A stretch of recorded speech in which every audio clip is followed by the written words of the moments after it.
Hello students of class 7. There is your fourth chapter of science in front of us, which chapter's name is heat and its effects. गर्मी और उसका प्रभाव. Let us start to read from here. When you stand in sunlight or sit near fire, you feel hot. जब आप सूर्य के प्रकाश में या आग के नज़दीक जब बैठते हैं तो आप गर्मी महसूस करते हैं. When you touch a piece of ice, जब आप बर्फ़ के टुकड़े को छूते हैं, you feel cold, तो आप ठंडा महसूस करते हैं. When you dip your finger in warm water, और जब आप अपने उंगली को गर्म पानी में डालते हैं, यू फील वार्म, तब आप गर्मी महसूस करते हैं. तो this is due to the heat present in them.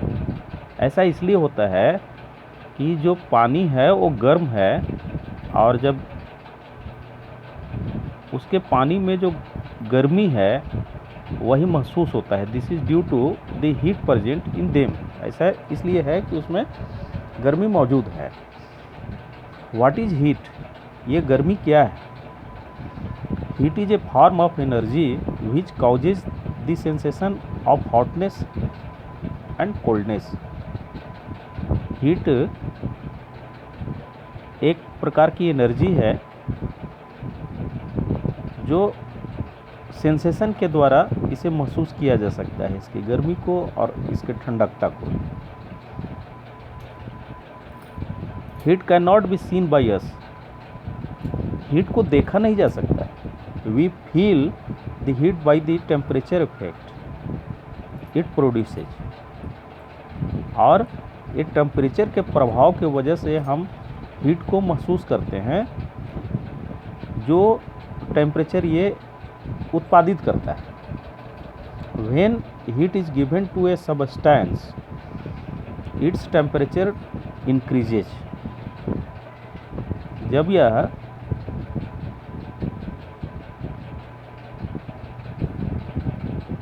Heat is given to a substance, its temperature increases.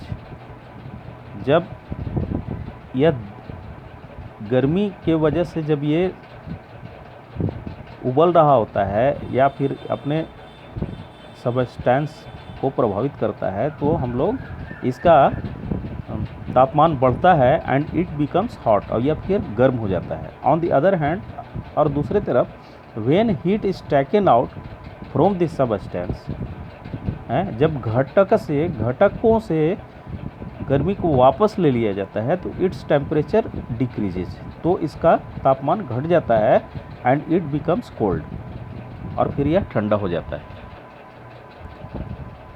Heat is measured in joules and calories. तो इस तरह गर्मी का जो माप करने की इकाई है उसको जूल या कैलोरी बोलते हैं. SI unit of heat is joule. In the bracket you are seeing here J. J is the symbol of joule. 1 kilojoule kg means 1000 joules, and 1 calories, 1 kilocalorie equal to 1000 calories, and 1 calorie equal to 4.184 J. It's the measurement of your heat. Do you know energy can be converted? क्या आप जानते हैं कि इस शक्ति को बदला भी जा सकता है, इस एनर्जी को बदला भी जा सकता है. And here you have been given 3 types of pictures. One is heat of burning coal was used to move steam engines. Steam engine, भाप वाली रेलगाड़ी के भाप वाले इंजन को चलाने के लिए कोयले का इस्तेमाल किया जाता है और इस तरह से इन्हें शक्ति प्राप्त होता है ऐसे ट्रेनों को, और जिसके वजह से ये ट्रेन चलती है। Second, heat is burning coal is use to produce electricity in thermal power station. Thermal power station में जो बिजली उत्पादित करता है, उसके बिजली उत्पादन में भी कोयले के जलने का बहुत बड़ा महत्व है। Heat produced by burning petrol is used to operate the engines of car to move it. और हीट का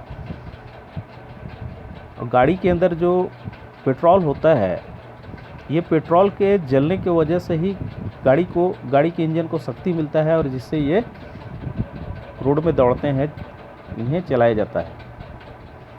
तो let us come to know about hot and cold. We know that some objects are hotter than other while some are colder than others. आप जानते हैं कि कुछ वस्तुएं ऐसी होती हैं जो गर्म होती हैं दूसरे वस्तुओं की अपेक्षा, और कुछ तो ठंडा होती है दूसरे वस्तुओं की अपेक्षा। तो from one form to the other various form of energy can be converted into the heat energy और vice versa.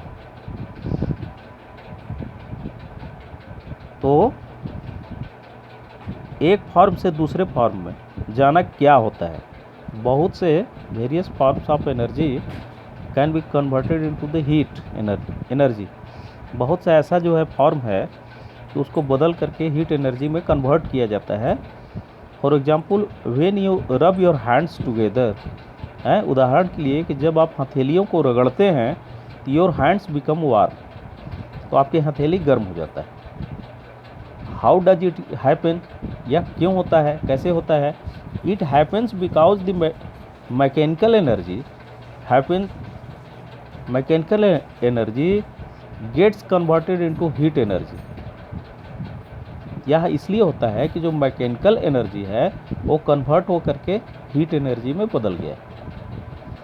Many others form of energy can also be converted into heat energy. अब बहुत से ऐसे energy form हैं जिनको बदलकर heat energy में convert किया जा सकता है, बदला जा सकता है।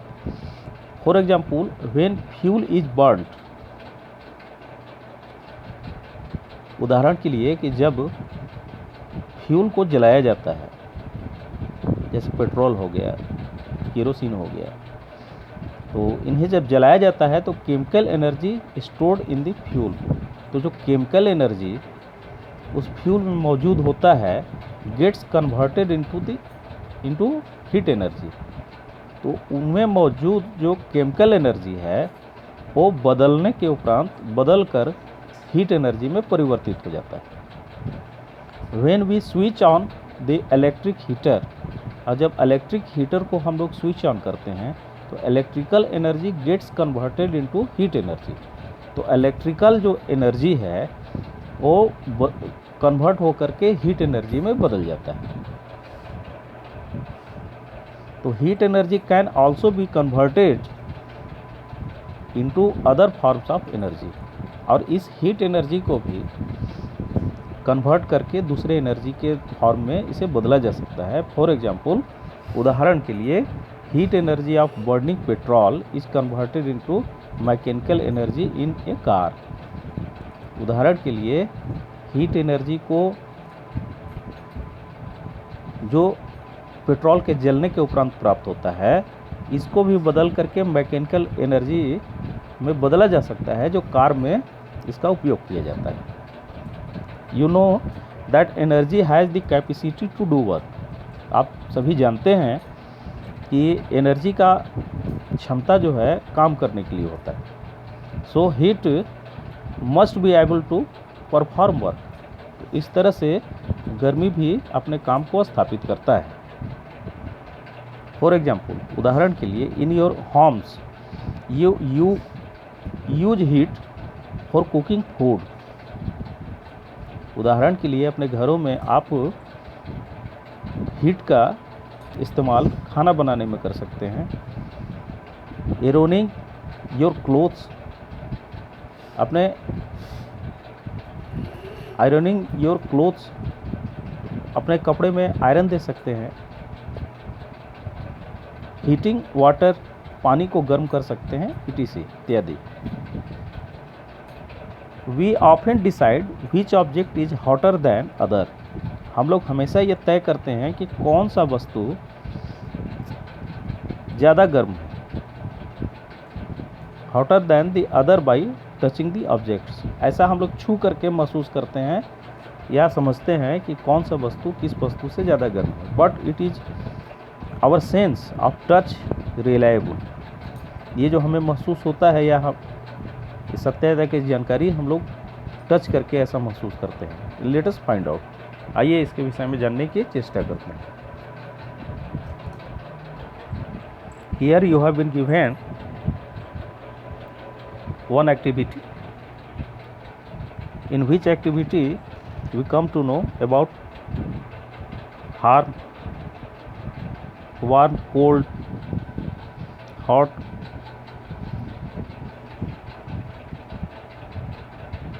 Here is a boy is standing in front of table and he has kept 3 type of balls for the hot water, for warm water and ice cold water. The right hand tells that the water is cold and left hand tells the same water is not. So sense of touch is relative and not reliable. Sense of touch is relative and not reliable.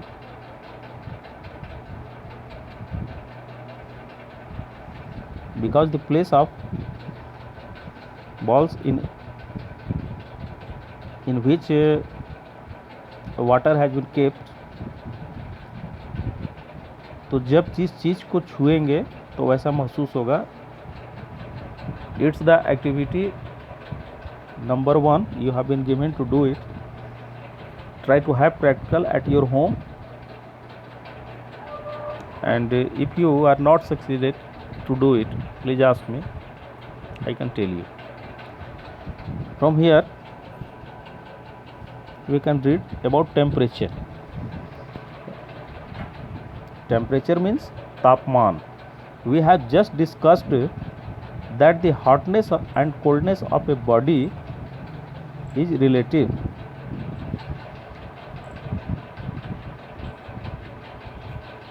अभी हम लोगों ने पढ़ा, इस activity के माध्यम से हम लोग ये जान पाए कि हॉटनेस या कोल्डनेस जो है शरीर का एक तापमान है। We can measure the degree of hotness और coldness by comparing it with a standard unit that we are all agree upon. तो शरीर का जो तापमान होता है उसे हम लोग डिग्री के सहायता से मापते हैं। उसको मापने का जो इकाई है उसको डिग्री बोलते हैं। तो डिग्री क्या है? द डिग्री ऑफ हॉटनेस और coldness of an object on some chosen scale is called its temperature. ये जो डिग्री है गर्मी का डिग्री है या ठंडे का जो डिग्री है, ये किसी वस्तु पर जो लागू होता है तो जो इसके चुने हुए जो स्केल है जिसकी सहायता से हम इसे मापते हैं, इसी को तापमान कहा जाता है। Unit of temperature, the SI unit of temperature is Kelvin. In the bracket you are seeing here K. K is the symbolic name of Kelvin. Commonly used units of temperature are degree Celsius, degree C and degree Fahrenheit, degree F in bracket. The symbolic. तो temperature का जो माप है वो कैसे होता है, ऐसा ही मात्रक इसका जो है वो है टेम्परेचर का केल्विन है। और साधारण तौर से हम लोग टेम्परेचर को जो मापते हैं वो डिग्री में मापते हैं, जिसे सेल्सियस बोला जाता है। और डिग्री मापने का एक और यूनिट है जिसको फ़ारेनहाइट बोलते हैं। Today let your chapter leave here. I shall meet you in next video. Thank you.